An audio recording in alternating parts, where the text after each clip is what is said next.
Bem-vindos à nossa série Libertação Emocional. Hoje nós vamos falar de um tema que vai te ajudar muito. É sobre o estado emocional, a vida emocional dos heróis. Os heróis da fé, os heróis bíblicos. Todo mundo tem herói. Desde criança a gente cresce, a gente vai admirando personagens de quadrinhos. Por exemplo, meus filhos têm lá bonequinho do Homem-Aranha, do Super-Homem, do Homem de Ferro. Nós, na fase adulta, também buscamos nossos heróis, né? Seja nosso pai, um chefe, um líder político ou religioso, a gente está sempre buscando essa figura de herói. O ser humano precisa disso. O que você não sabe é que mesmo os heróis têm os mesmos problemas que você tem, passa pelas mesmas situações difíceis que você passa. E hoje nós vamos ver a vida de alguns heróis da fé, alguns heróis bíblicos que passaram por desertos emocionais, que passaram por verdadeiras geleiras nas emoções. E por causa disso alguns caíram, outros decolaram. Isso mesmo, porque o que derruba alguns podem decolar outros. Depende do que você faz enquanto está passando por essa situação difícil. Então sejam muito bem-vindos a essa série de mensagens sobre libertação emocional, porque quando as suas emoções forem libertas, quando suas emoções se equilibrarem, todo o resto vai entrar em ordem. Todo o resto vai entrar em ordem, até porque muita gente está com a vida financeira destruída, muita gente está com a vida familiar desordenada, muita gente está com a vida espiritual fria, morninha, sem expressão, é porque a vida emocional as conduziu para isso. Então preste muito atenção, porque a vida emocional ela tem um poder de influenciar todas as outras áreas da sua vida, inclusive a espiritual.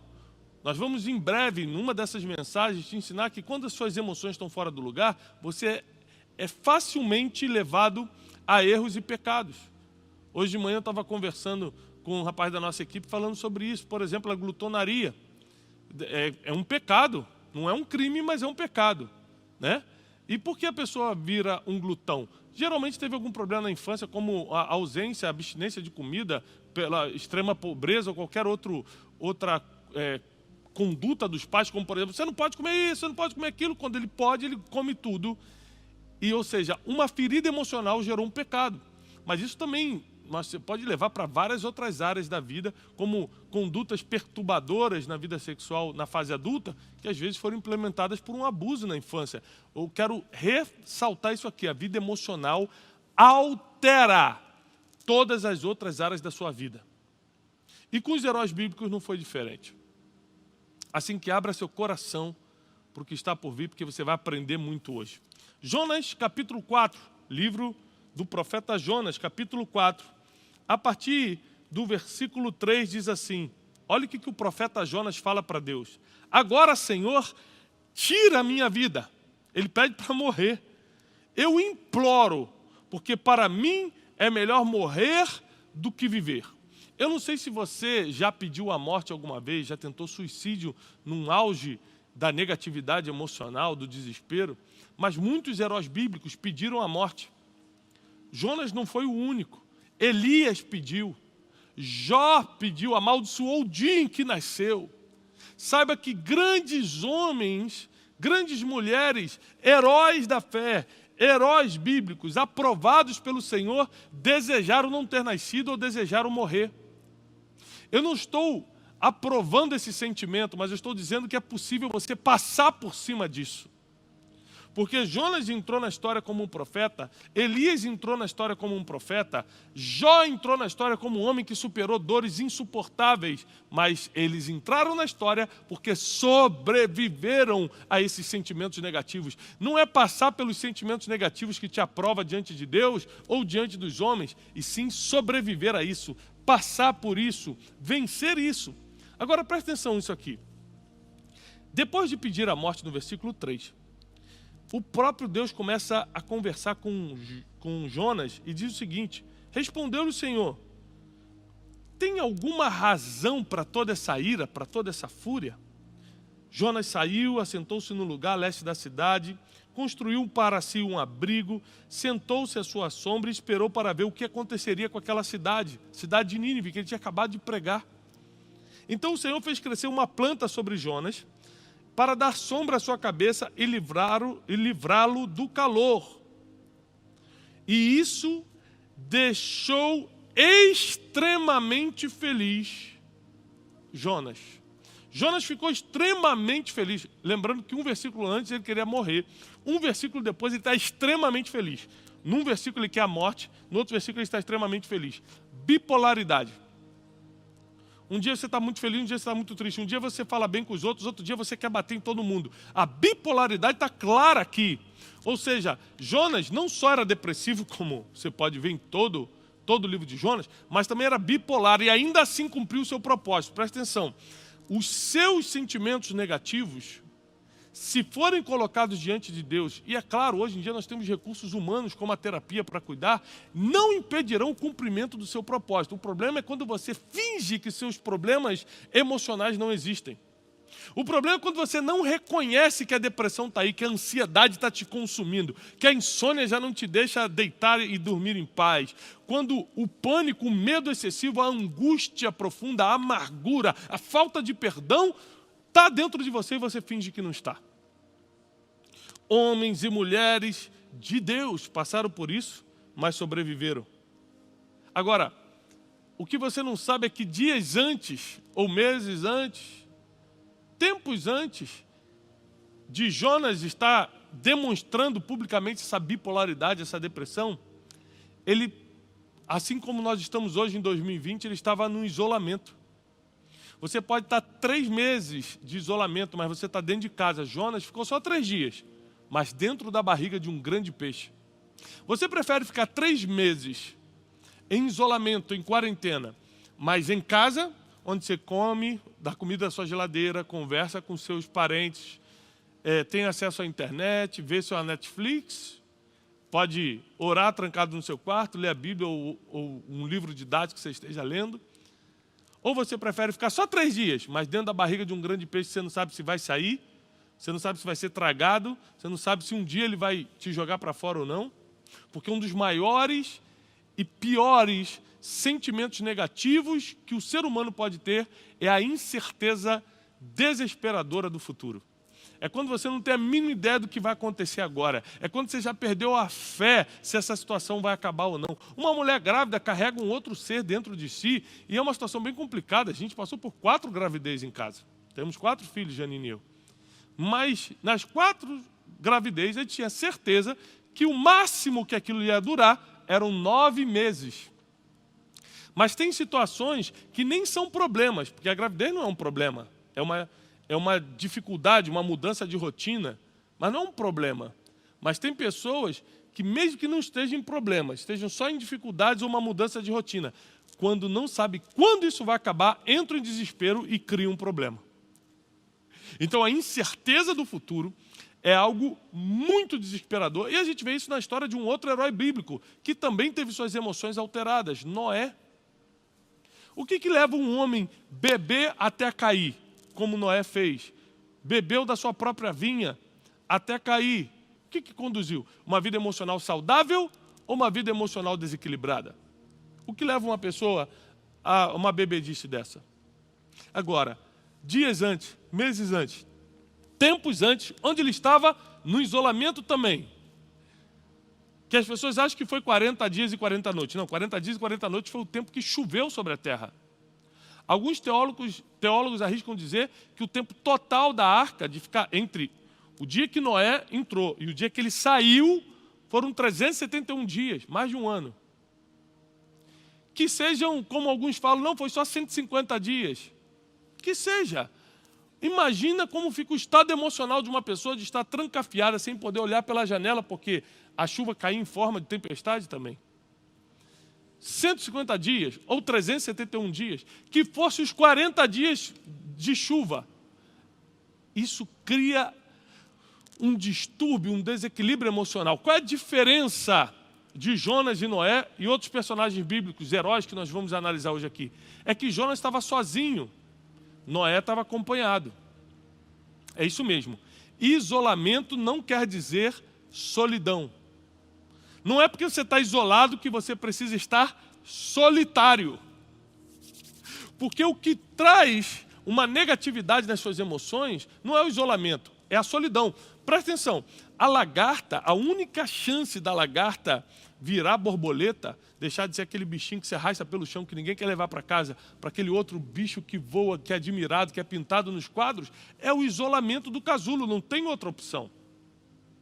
Agora, para nós que temos emoções, os seres humanos têm emoções, ainda que passemos por quarentena ou por isolamentos, a solidão é o que geralmente mexe ao ponto de distorcer as nossas emoções. Tiago, mas eu nunca vou poder estar sozinho? É claro, tem muitas situações que Deus, o teu Pai, o teu Criador, te chama para um tempo com Ele. Por exemplo, Jesus, quando foi para o deserto, Ele não foi para estar solitário, apesar de estar sozinho humanamente, Ele foi para estar com Deus, com o Pai. Ele foi conduzido pelo Espírito e foi tentado pelo diabo.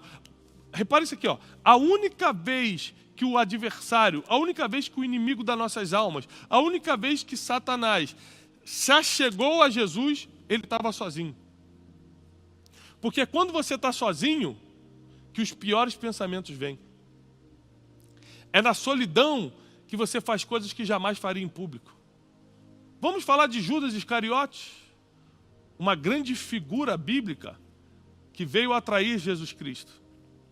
A Bíblia diz que ele, não podendo lidar com o remorso de ter entregue o Filho de Deus, devolveu as 30 moedas. Por quê? Ele não traiu por questões financeiras, ele traiu por questões emocionais. Tanto que ele devolveu as 30 moedas. Tanto que 30 moedas não significava nada em relação ao que ele mexia na bolsa de dinheiro do ministério de Jesus. Não foi financeiro, foi emocional. Ele devolve, entra em desespero, o remorso o consome e porque estava sozinho, tira a própria vida. Porque sozinho você faz coisas que jamais faria se tivesse acompanhado. Sozinho você pensa coisas que jamais faria se tivesse acompanhado. E eu quero que você entenda o poder disso na vida de Davi, outro herói bíblico, outro herói da fé. Davi estava passando por um dos momentos mais tristes da sua vida, e eu lhe garanto, é um dos momentos mais opressores para a vida de qualquer ser humano, que é ser perseguido com ameaça de morte. Eu não sei se você já foi perseguido, às vezes você já foi perseguido na internet, mas você talvez nunca tenha sido ameaçado de morte. Davi, além de perseguido, estava ameaçado de morte pelo rei da época, Saul. Ele teve que fugir, e ele foge para uma caverna chamada Caverna de Adulão. Nessa caverna estavam escondidos ali endividados, marginalizados e amargurados de espírito. Olha a característica das pessoas que estavam ali. Pessoas que ninguém quer conviver. Endividado, amargurado de espírito e os marginalizados. Aquelas pessoas que têm conduta e comportamento que a sociedade repele. Davi entra ali para um tempo de isolamento, mas não de solidão. As pessoas estavam ali, ele treina aquelas pessoas marginalizadas, ele treina aqueles endividados e transforma no exército mais letal da terra, o exército de Davi. Os famosos valentes de Davi saíram dali. Agora repare que ele consegue esse feito estando isolado, mas não sozinho. Já no palácio, vivendo em glória, vivendo suas vitórias, embriagados pela sua fama e pelo seu crescimento incrível na nação de Israel e nas nações da terra. Ele está isolado no palácio, num tempo em que os reis saíram para a guerra, ele ficou no palácio sozinho e caiu em adultério. Você conhece a história de Batseba? Escute isso. Nos dois tempos ele estava isolado, mas num ele estava acompanhado, o outro ele estava sozinho. A solidão não tem a ver com o isolamento. O que você está passando agora não exige solidão, exige só a precaução do isolamento social. Mas você precisa entender que a solidão ela pode ser imposta ou ela pode ser uma decisão. Tem gente que decidiu estar sozinho, decidiu viver em solidão porque foi frustrada por alguém, foi traído por uma pessoa. As suas feridas emocionais estão guiando essa solidão, mas você sabe que essa solidão vai te levar para um fim que Deus não quer, que Deus não gosta, que Deus não planejou para você. É por isso que o seu estado emocional, ele é potencializado pela crise. A crise, ela não afeta teu estado emocional, ela potencializa o estado que você estava. E é muito importante você entender isso, porque Elias, Vamos falar de Elias, outro herói bíblico. Elias era um homem que experimentou a grandeza. Elias é aquele profeta que orou e o fogo desceu do céu e consumiu o altar, e os profetas de Baal foram mortos pela sua espada. Grave isso, um homem que experimentou a grandeza. Porém, debaixo de uma ameaça de Jezabel, ele foge para um tempo de isolamento sozinho, solitário. E seu ministério nunca mais volta à tona. Deus o supre, Deus manda lá o corvo alimentá-lo, ele foge por um tempo no deserto. Algumas versões dizem que ele ficou numa cova, debaixo de uma árvore. Mas você precisa saber que o problema não é estar isolado, porque Deus fala nos isolamentos. Mas o problema são os pensamentos que vêm quando você está sozinho, quando você está em solidão. Existiram muitos homens que se entregaram a isso, se entregaram à solidão e a todos os sentimentos negativos que vêm com as crises que afetam a nossa vida. Não existe ser humano nessa geração, quero repetir, não existe ser humano nessa geração que não vai passar por um princípio que seja de depressão, por um princípio de ansiedade. Eu nunca estive assim, nunca tive uma crise de ansiedade. Concordo, talvez você nunca tenha crise, mas você vai se sentir ansioso. A nossa geração é uma geração que está perturbada pelo online, pela internet, e que gerou um grau comparativo quase impossível de competir, de beleza, de riqueza, de ter isso, de ter aquilo. As crianças antigamente, se pudessem ter um peão que se comprava numa banca de jornal, era feliz. Hoje em dia, se não tiver o iPhone 11, que custa quase 10 mil reais, a criança está infeliz. Nós fomos reduzidos a comparações materiais. A nossa geração nos conduziu, nos levou a enfermidades crônicas nas emoções. E a primeira coisa que acontece quando você entra num quadro de enfermidade emocional é que você busca a solidão para tentar se entender, para ficar sozinho, para não ser perturbado, e é aí que os verdadeiros problemas acontecem. Jonas discutiu com o próprio Deus. Em Jonas capítulo 4 ele pede para morrer. E Deus entra numa sessão de terapia histórica com ele. Deus pode usar psicólogos e terapeutas, psiquiatras. Claro que pode. Eu confio muito no trabalho desses profissionais. Mas Deus também pode, numa conversa contigo, resolver o teu problema, que foi o que aconteceu com Jonas. Deus começa a conversar com Jonas e começa a fazê-lo entender que o que ele estava passando dava para resolver. Acompanhe comigo os versículos finais de Jonas capítulo 4. Disse o Senhor no versículo 10 do 4 de Jonas: você teve compaixão da boboreira, que era aquela arvorezinha que ele fez nascer sobre a cabeça de Jonas para dar sombra. Você teve compaixão dessa árvore que você não trabalhou e nem a fez crescer. Em uma noite ela nasceu e na próxima noite ela pereceu. Como eu não hei de ter compaixão da grande cidade de Nínive, em que estão mais de 120 mil homens que não sabem discernir da mão direita da mão esquerda, e também muitos animais. Deus ali está emprestando o seu tempo e prestando assistência emocional a Jonas, fazendo-o entender através de histórias, que a melhor forma do ser humano entender as coisas é através de uma pergunta ou de uma história. Então Deus está usando isso para se comunicar com Jonas, que estava querendo morrer, primeiro porque Deus salvou a cidade de Nínive. Ele falou, poxa, eu falei que se eu pregasse a cidade ia ser salva, e está aí, ó, não adiantou nada, preguei, foi salva, você vai perdoar todo mundo, para que você me mandou para cá então? Ou seja, por nada ele estava explodindo emocionalmente. Mas por quê, gente? Porque não precisa de motivo para você explodir emocionalmente quando você já está mal. Você não precisa de um verdadeiro motivo. Você não precisa de algo realmente coerente. É por isso que muitas famílias agora estão em crise. Nem tem um motivo realmente coerente, mas já estão mal. É por isso que muitas finanças agora estão afundadas. Nem tem um motivo real. Mas o país está em crise, mas nem cortaram o teu salário. Não aumentou o preço do açúcar no mercado porque você está em crise. Na verdade, suas emoções te levaram para esse buraco financeiro. Muitas coisas que você está passando hoje são frutos de uma ansiedade não tratada, de uma depressão não reconhecida, de uma angústia ou de uma amargura que você não trabalhou. Mas Deus está promovendo esse tempo aqui.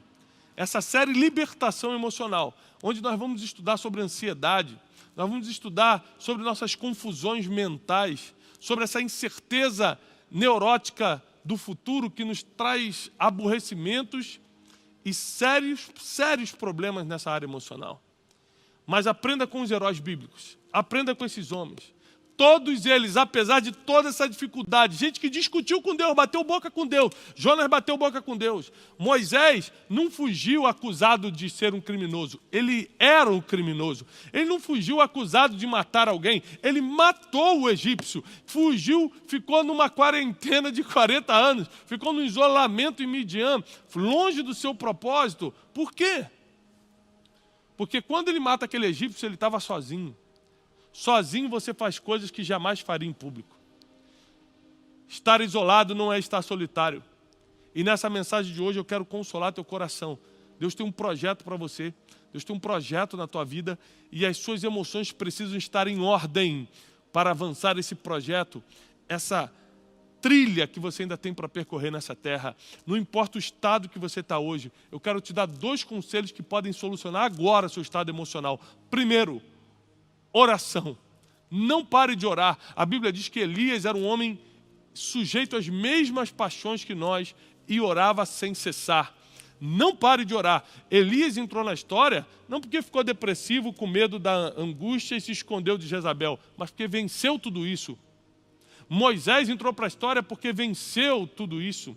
Jonas, Jó, Noé, todos esses homens estão aqui sendo citados milênios depois, porque eles venceram essa dificuldade. Você também vai vencer com 2 coisas, 2 armas que eu quero te dar agora: oração e conviver com as pessoas certas no momento de isolamento, no momento de crise. Por que com as pessoas certas? Porque já viu aquele ditado popular, antes só do que mal acompanhado? É verdade, porque às vezes era melhor você estar sozinho, onde pelo menos Deus vai tratar contigo, do que você estar mal acompanhado, onde nem Deus consegue falar, porque você está escutando mais o outro do que Deus. Então, preserve a vida de oração nesse tempo. Não se desconecte com Deus, porque a oração, além de ser a conexão com Deus, ainda é uma terapia gratuita. Você ainda coloca suas emoções em ordem quando rasga teu coração diante dele. E segundo, por mais que você não possa ter um contato físico, porque a pessoa que vai estar te ajudando não tem acesso a você por causa desse isolamento social que estamos vivendo, mas tem a internet que nos aproxima. Eu só sei de uma coisa: não fique sozinho e não pare de orar. Deus tem um projeto na tua vida. Não fica sozinho e não para de orar. Deus tem um projeto no teu futuro e isso vai se concretizar em nome de Jesus. Eu desejo paz e prosperidade para a sua vida. Até a próxima palestra da nossa série Libertação Emocional. Paz e prosperidade.